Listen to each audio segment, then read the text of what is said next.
Hi, I'm Eric, and I wanted to talk to you today about coming down to Ajijic and renting a property. A lot of people are thinking about doing that. Now, I can't tell you what is the perfect way for you to do that, but I can tell you how I went about it.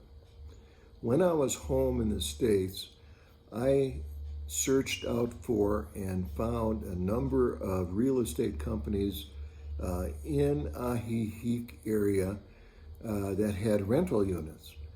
Uh, and I'll list those companies for you in the description here. I wound up going with a company called Access Lake Chapala, which had, I think, the biggest rental inventory and also the best way of displaying it. They usually had a bunch of photos of a unit and perhaps a video of a unit to go along with it. While I was in the States, I came up with what I call my short list. I had 4 houses. I went through dozens and dozens and dozens of listings, and I came out with 4 houses on what I call my short list, so that I could make an appointment with a realtor and go visit those places and get her done, all right? I arrived here on September 1st, and I met with my realtor on September 2nd, and by September 2nd, 1 o'clock in the afternoon, I had a contract to rent a house from the houses on my short list. I found one I really, really liked. And that's how I did it. Now, you might be thinking, oh boy, you came in here on the 1st, and on the 2nd, you signed a contract. Man, I can move in right away. That's not how it's done here in Mexico. The first thing that has to happen is they have to make a contract. The contract is in English and the contract is in Spanish. And that contract has to go to the owner, obviously, and they have to agree and with the terms of the contract. And then it has to come to you, and you have to proofread it and agree to the terms of the contract. That process took 2 weeks. Okay, took 2 weeks to get that done. And I wasn't in any big hurry anyway, because I rented a Airbnb for a month. So I was hoping not to go into my house until October 1st. No use paying double, right? So it worked out perfectly for me. Come October 1st, oh, by the way, to get that contract going, I wound up paying $650, and that's the cost of my rental unit. $650 as a deposit to get that contract going. That's a non-refundable deposit. If you back out of the deal, adios $650. But, you know, I knew what I wanted, so that wasn't going to be a problem. Come October 1st, well then the landlord, the owner of the property, and I met up at the property, and we signed about 8,742 forms. I gave her cash in pesos to pay for the first month's rent and the last month's rent. So that's $650 for a deposit, $650 for the first month's rent, and $650 for the last month's rent. That's $1,950. Excuse me. Now, the funny thing is, the contract is written that the rent is $650 a month, but I pay the landlord in pesos at the current exchange rate. So I thought I would just be paying 13,000 pesos a month. 650 times 20, 13,000 pesos a month. Well, no, it could be 13,200 pesos a month. It could be 13,700 pesos a month. It could be 13,100 pesos a month, depending upon the current currency exchange rate for the day that you make the transaction. So that was kind of weird. When I got into the house and on the contract, it stated very clearly that I was responsible for paying propane. I was responsible for paying electricity and the internet. Well, I don't know how much that stuff costs, so that was kind of a worry for me.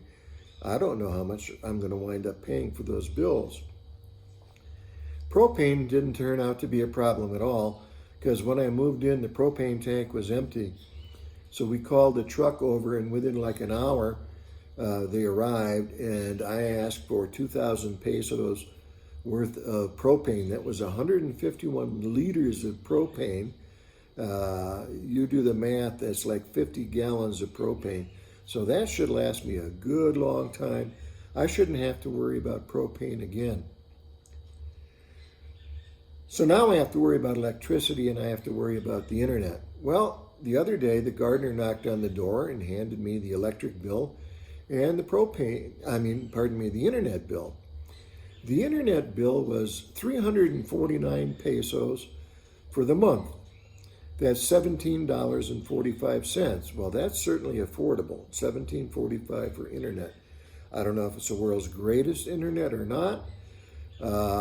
I have an iPad and I have an iPhone, and they also connect to cellular data, so I don't know if I'm using the internet, I don't know if I'm using cellular data, but I'm getting good service for $17.45 a month. The electric bill was 89 pesos. That's $4.45, and the electric bill only comes out every 2 months. So that was $4.45 for 2 months, or $2 and basically 25 cents a month. On the bill, the electric company was good enough to tell me what the electric bills have been for the past 2 years. And the highest bill for this house in 2 years was 409 pesos, $20.45 for 2 months worth of electricity. So $10 and change. So wow, I was very relieved to know that my internet bill and my electric bills are going to be very, very reasonable. What did I get for $650? I'm in a gated community, a very quiet, very nice gated community in San Antonio Chapala. I have Mexican neighbors, I have American neighbors, I have Canadian neighbors. I have a pool. There's a little rec room that's available for parties, etc. I have 4 bedrooms and 2 bathrooms. Downstairs I have a living room, I have a kitchen and a dining area, I have a bedroom, and I have a bathroom. No tub, all the bathrooms have showers. So I basically live downstairs. Upstairs I have 3 bedrooms and a bathroom again with a shower. The idea was that this was going to be a place for my family to come down and visit. Okay, that's why I got all this extra space. So that's why I got this house. I wanted my family to come down and join me here. Now let's talk about the fact that this house is fully furnished. I don't know what fully furnished means in America, but fully furnished in Mexico means I have my furniture, I have my bed linens, I have my pillows, I have my towels, I have my washcloths, I have my hand towels, I have pots and pans and dishes and coffee makers and spatulas and spoons and ladles and knives and forks and silverware and steak knives, a microwave oven, a toaster oven, a refrigerator, and pitchers, and oh my God, anything and everything that you can think of. I have 2 TVs, one downstairs, one upstairs, and I get all of that for $650 a month, plus electric, which is peanuts, plus internet, which is peanuts. So that's what I got. I think the plan worked real good for me, having a short list of homes I could see the day after I arrived in Mexico.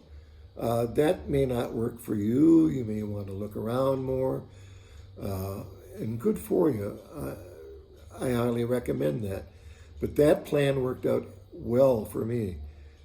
The house that I wanted badly, and I wanted to make sure that, I could, boom, get in there as soon as possible, sign a contract on it as soon as possible. That's my experience. If you have any questions, ask them in the comment section. I'll be glad to answer them for you.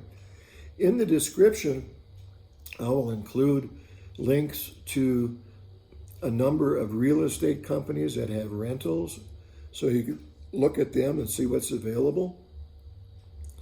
And thank you for watching. If you liked the Talking Head presentation, press like, and if you want, please press the subscription button, because the next time I have a video, I'm going to be talking about my daily cost of living here, my daily expenses. So join me in my next video. Thank you and bye.